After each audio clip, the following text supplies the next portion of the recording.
ત્વમેવ સર્વમ મમ રંગદેવ. દત્ત ભાગવતનું બિરુદ પામેલ શ્રી રંગ અવધૂત શ્રી વિરચિત શ્રી ગુરુલીલામૃત ગ્રંથ આવાગમનના ફેરામાંથી મુક્ત કરાવે છે. જાણે બ્રહ્મરસાસ્વાદે ભર્યો નર્યો ગ્રંથ સાધ્યંત. આ વરદ અને ઔપાસનિક ગ્રંથને રંગબાળ શ્રી જગદીશાનંદજીએ સરળ અને સંક્ષિપ્ત ગદ્ય લેખન રૂપે વર્ષના દરેક દિવસ માટે એક પેજ તેમ 364 પેજમાં આ શ્રીરંગ બ્રહ્મરસાસ્વાદનું સર્વને રસપાન કરાવ્યું છે. તે ક્રમમાં દરરોજ શ્રવણ કરીએ. દત્તબાવનીના ગાન પછી આ એક પેજનું પઠન કરવું શ્રેયસ્કર છે. સપ્તાહ 18 ગુરુવાર. નિરંજન કહે છે, હે અલખજી, ક્યાં અહીં દેવ્યાની ને ક્યાં શર્મિષ્ઠા, ક્યાં કાત્યાયનીનું વ્રત અને ક્યાં નિર્વસ્ત્ર સ્નાન. અતિ ગાઢ સખીઓ હતી ને, ભૂલથી ક્યાં વસ્ત્ર પરિધાનની વાત, નાની વાત વાતમાં ક્યાં ક્રોધ અને ક્યાં કૂવામાં ધક્કો મારી ફેંકી દેવી.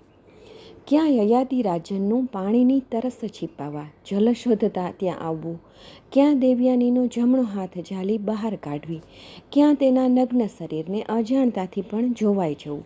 કોઈ ઓળખાણે, કોઈ પીછાણે, કોઈ જન્માક્ષર કે કોઈ નાડી દોષ કે અન્ય દોષની કોઈ વાત નહીં. બસ ઋણાનુબંધના નિયમને આધીન થઈને એકબીજાને વરી જવું.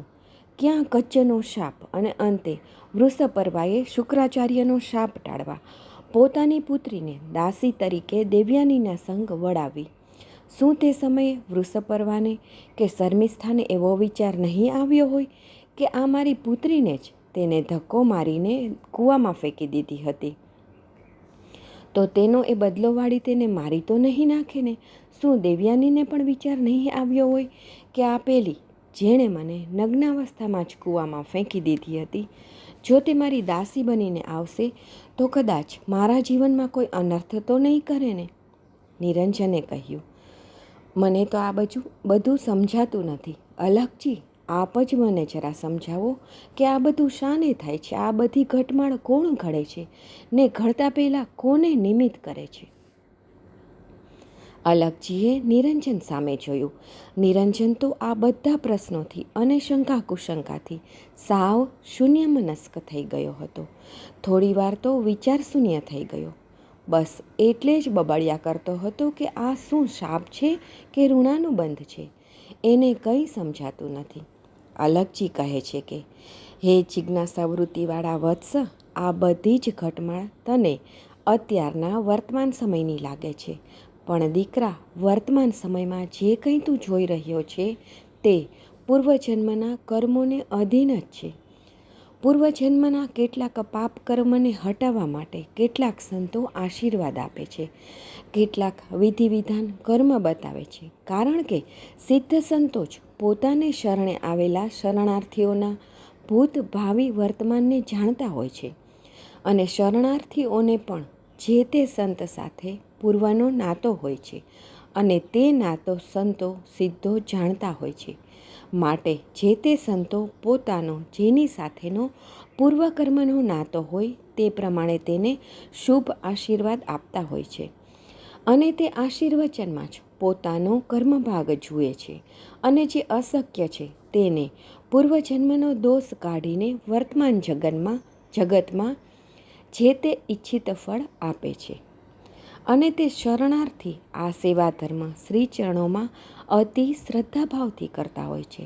સૌને આ જન્મમાં કોઈ પૂર્વના પાપ કર્મને અધીન જો ફળતા ન હોય તો ભાવિ જન્મ માટે તે શુભ ફળનું નિર્માણ કરતા હોય છે.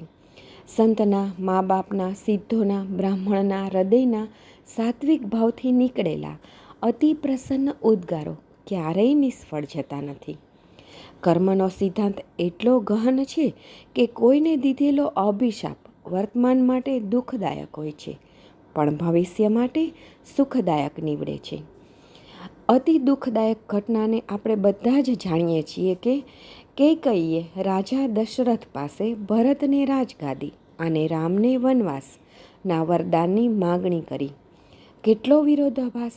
કે એક બાજુ રાજ્યાભિષેકની તૈયારી ને તરત જ એક પળમાં વનવાસી. શ્રોતાગણ કે બુદ્ધિજીવી કઈને ગાળો જ દેતા હોય છે કે અરે રે કેવી નીચ સ્ત્રી કહેવાય. પણ દોસ્તો, જો આ ઘટમાળ રચાય જ ન હોત તો રામરાજ્ય સ્થાપેલા કેટલાય રાક્ષસો અસુરો અયોધ્યા પર કેટલાયે આત્મઘાતી હુમલા કરીને અયોધ્યાની પ્રજાની કેવી હાલત કરી દીધી હોત.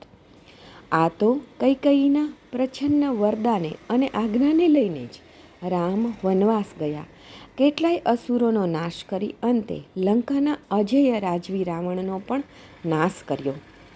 જો વનવાસનું વરદાન અને આજ્ઞાનું પાલન કર્યું ન હોત તો રામ અને અયોધ્યાવાસીઓને વર્તમાનનો અભિશાપ હતો, જ્યારે રાવણનો નાશ કરવો એ ભાવિ નિર્માણ હતું.